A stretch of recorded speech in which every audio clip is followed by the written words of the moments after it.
In our last video, we tried to create a code that will make our combo box here auto-populated with data from our database.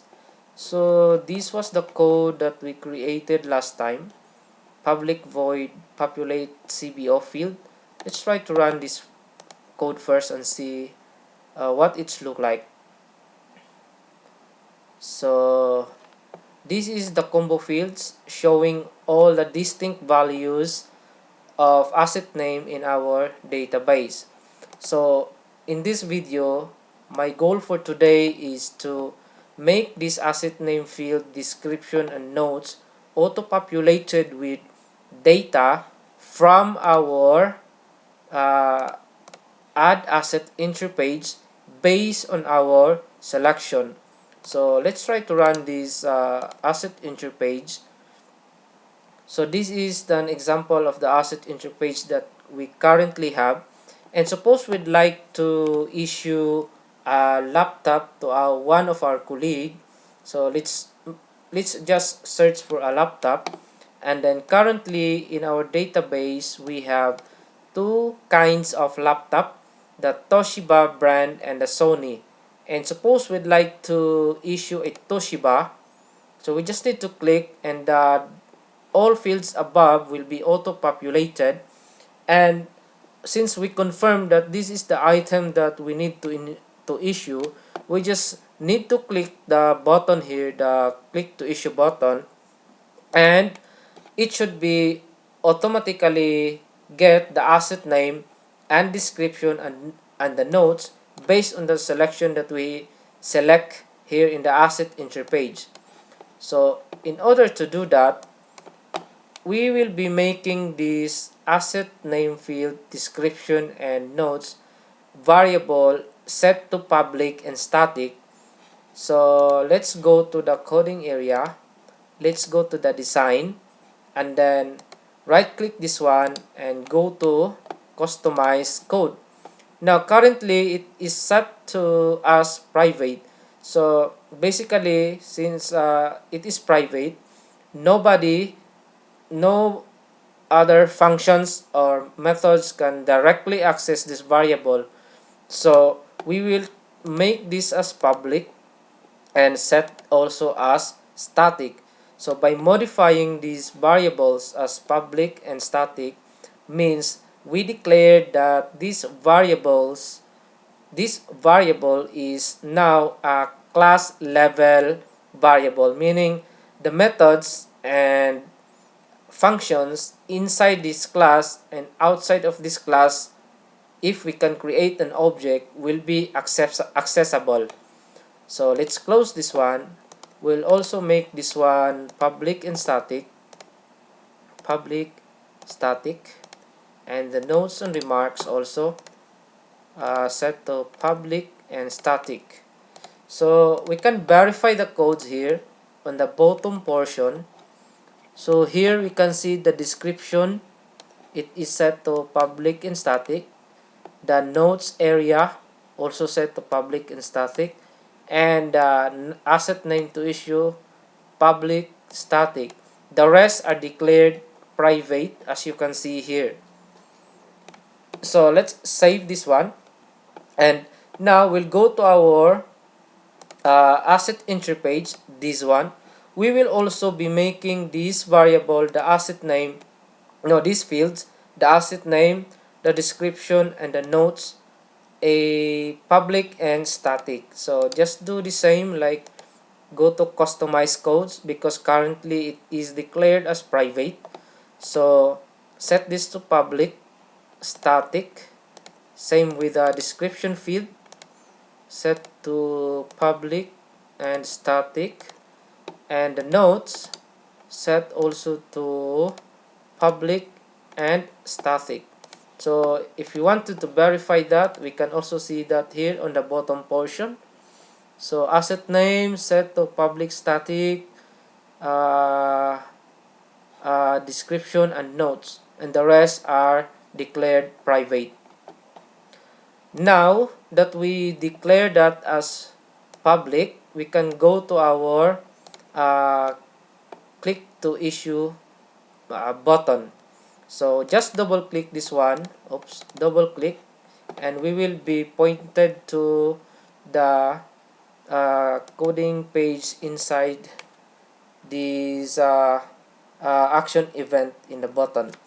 So just comment this first line because we created these before in order to view the asset issue page.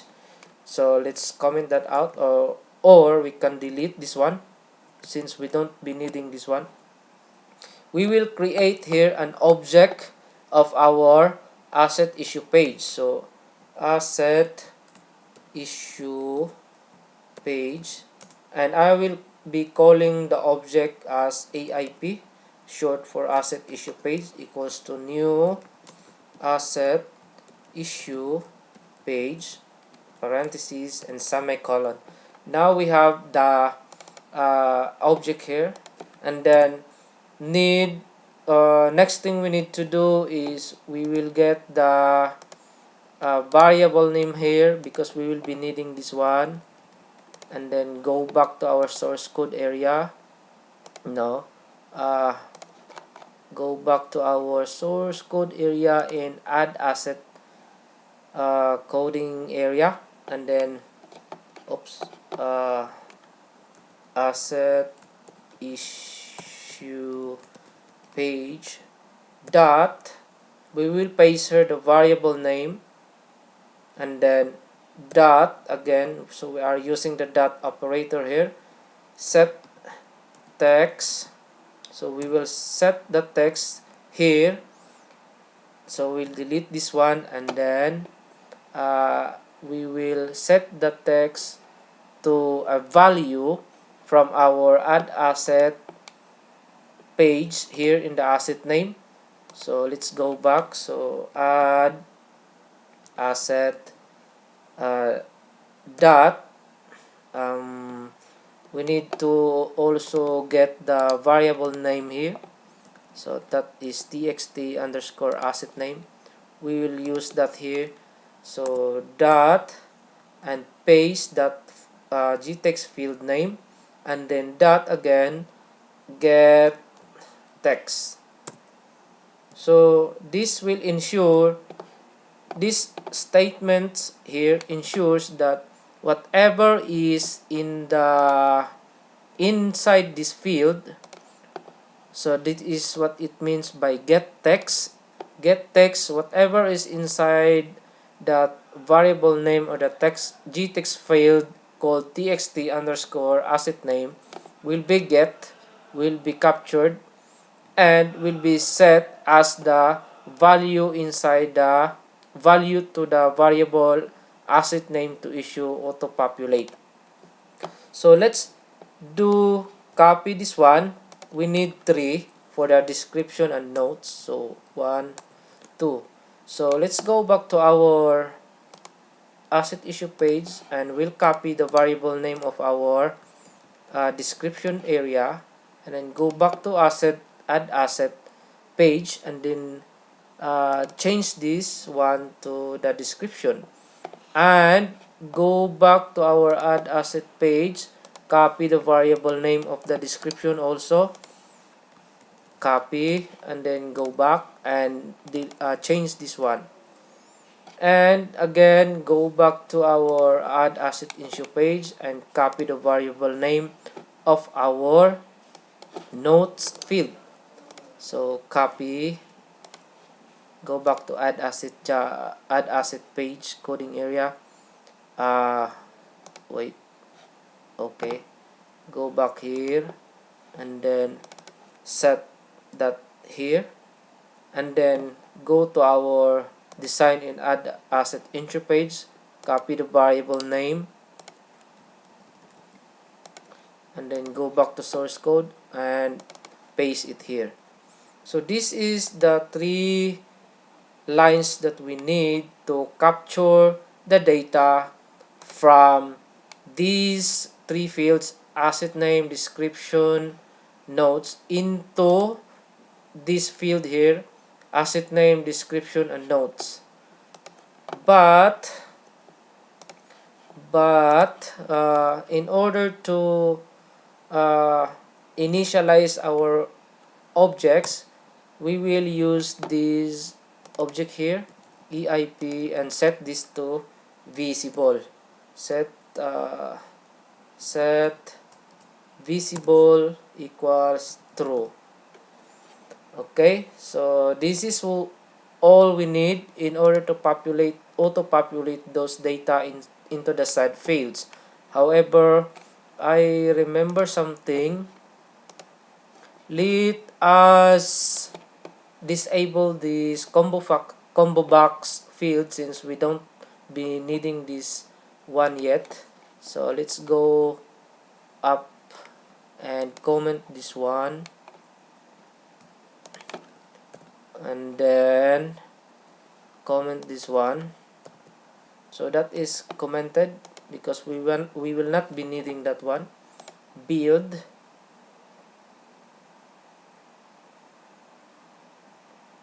and then try to run.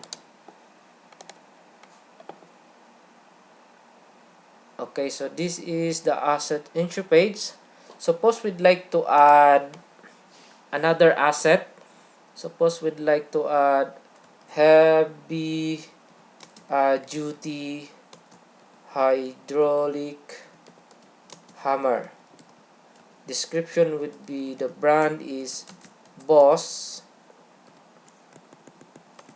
and then specs will be, or specification will be GSH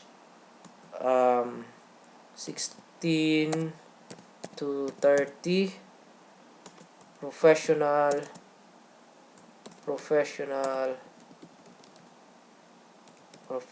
jackhammer,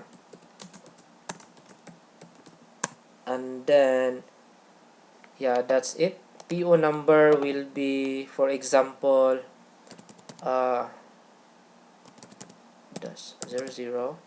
and amount will be 27,000, and you purchase only one, and date of order will be, let's put it, you order it yesterday, so 2021 12/08, and then at the same day you receive the item and the invoice, and supplier name will be let's, for example, Atlas Corporation.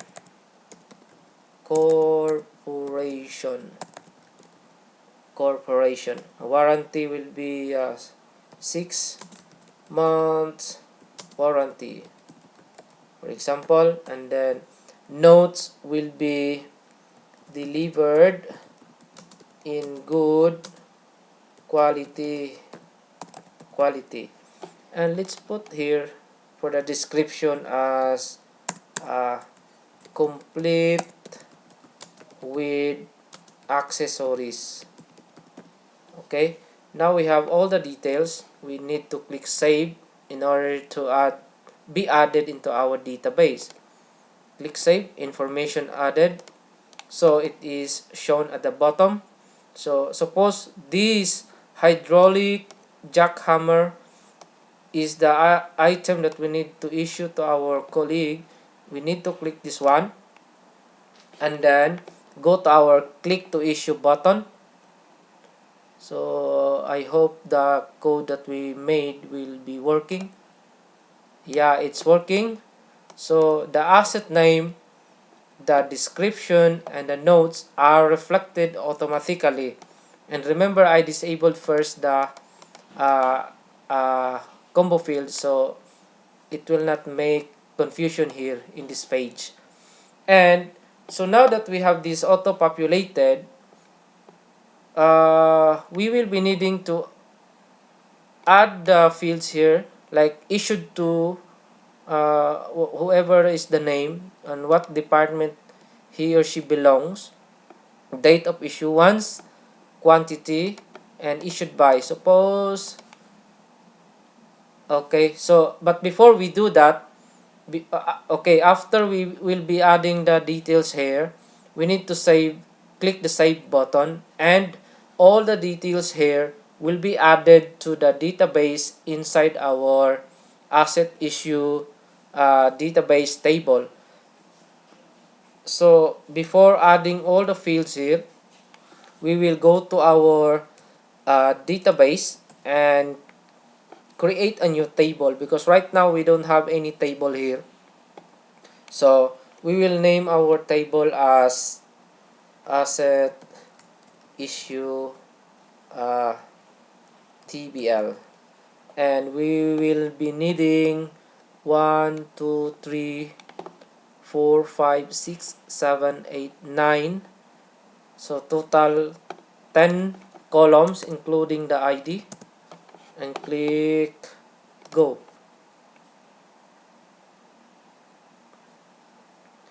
So loading.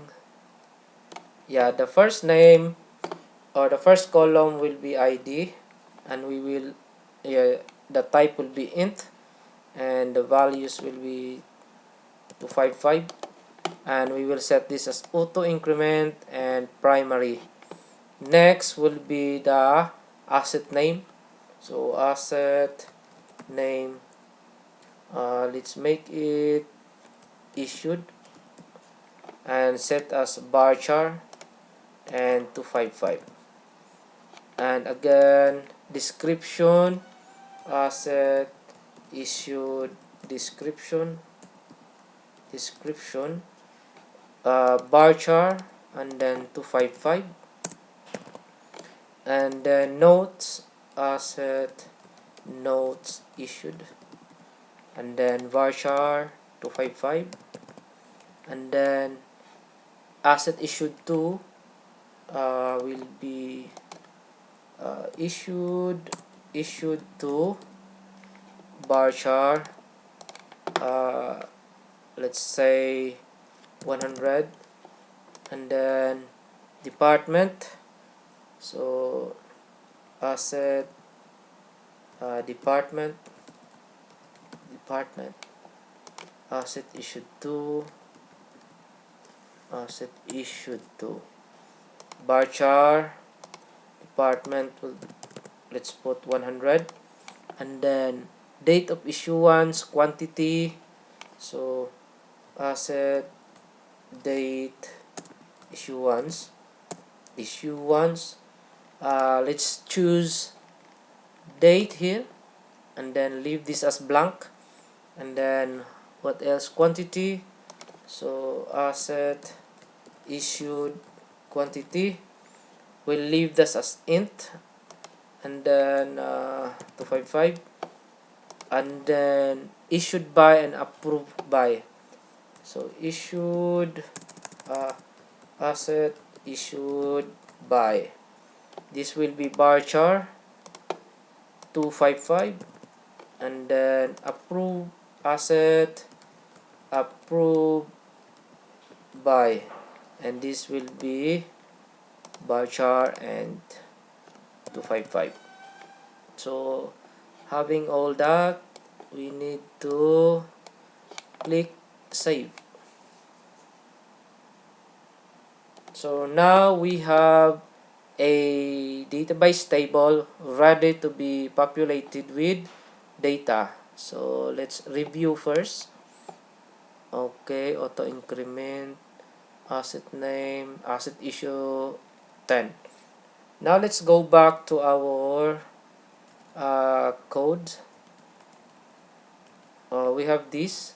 So before we do that, we will close this one first, and then we'll go to our asset issue page, and then we will create a function here, same as we did before, but we will just, since we already created a functions for adding data into a database into our add asset page, we will just copy this one to make the coding easy.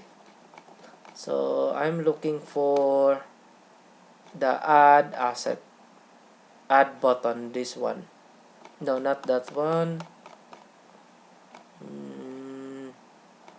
Mouse click, update, yeah, this one.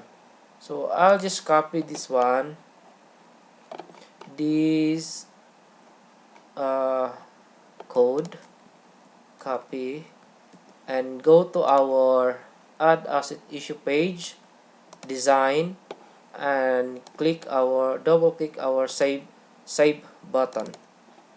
So this will be the code area for the inserting our data into the database. So please, pasted code refers to the following, not imported elements. Okay, yeah, okay, no problem. And then yeah, so we'll rename the, so our database will be add asset db, correct. Our name of our database, correct. And then yeah, sql con, cannot find symbol, create local variable, asset account database, get connection will be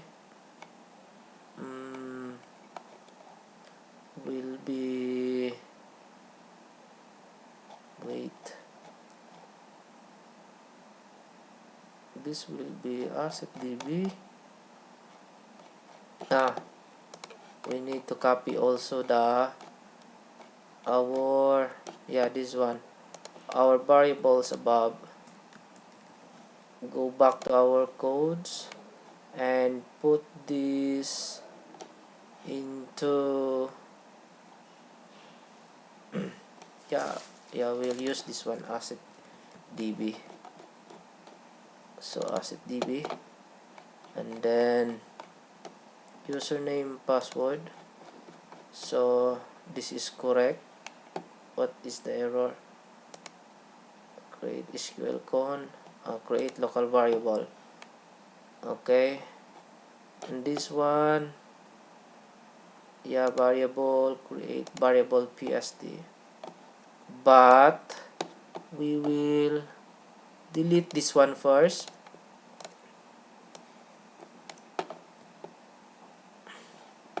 No, not yet. This will be insert into our table, will be asset issue tbl. So asset issue, what is the asset issue tbl, and then pass our columns here. So the columns are, no need for the id because that is auto incremented. So this one, description, and then notes issued, and then asset issued to, next.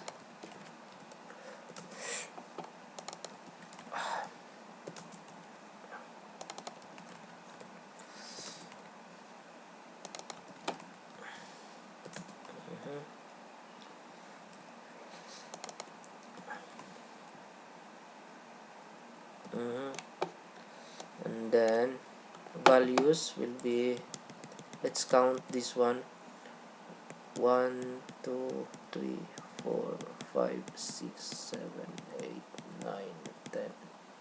Yeah, that is correct. So this value should correspond to how many columns we have here. 1 2 3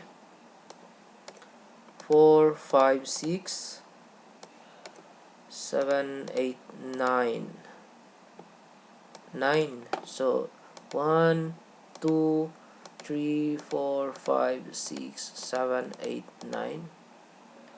So okay, now go to our prepared statement variables. So this, yeah, this is not needed anymore. And then this text name here will be based on our, this one. So we'll copy our variable name and then and then paste here. Okay, see the error is gone, and our description, we'll copy that variable name also. Okay, and then this will be our third string, no, third, the notes, and then paste it here. Yeah, and then asset issued to, copy also the variable, paste. See, all the errors are starting to disappear. Next will be department.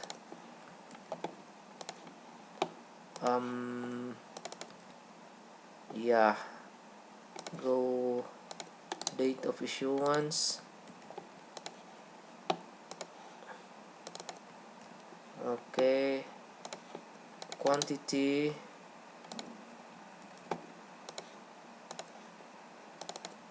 okay, issued by,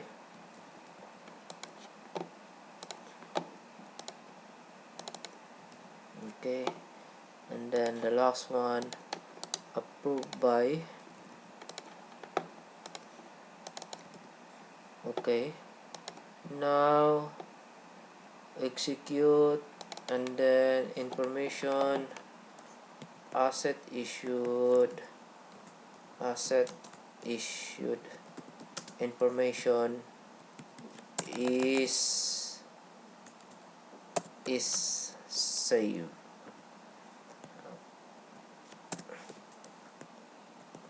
Okay, and then this is not needed. We delete this one, delete some extra spaces.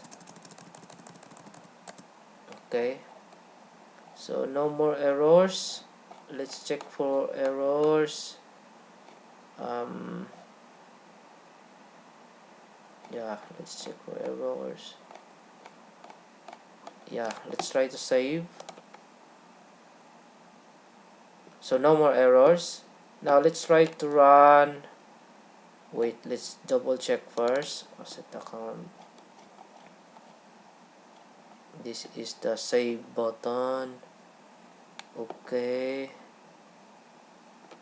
The only way to check is to run our program. Now let's run this one.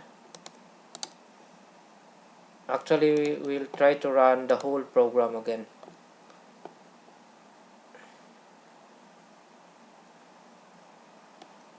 Run. So this is the program we have. Log in. Oops.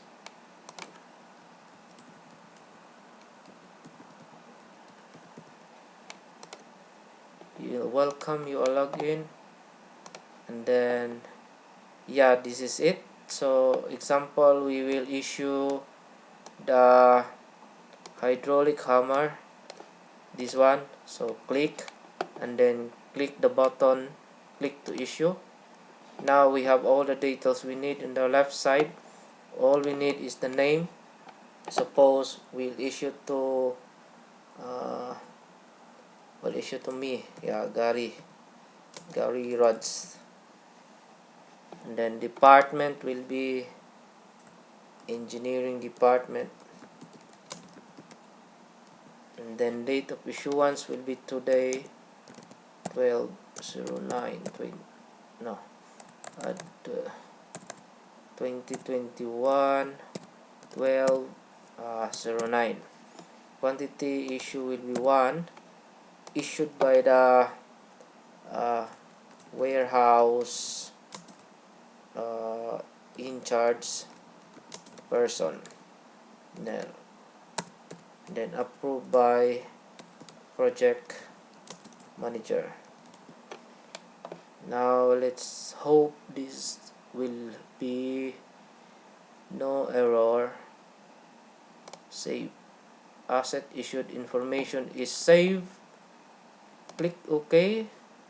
Now let's check on our database. Hopefully there is the item we just added. Yeah, there it is, guys. Okay, so our code is working and our program is working. So next thing we need to do is create a asset issue voucher. So that will be on the next video. So thank you for watching.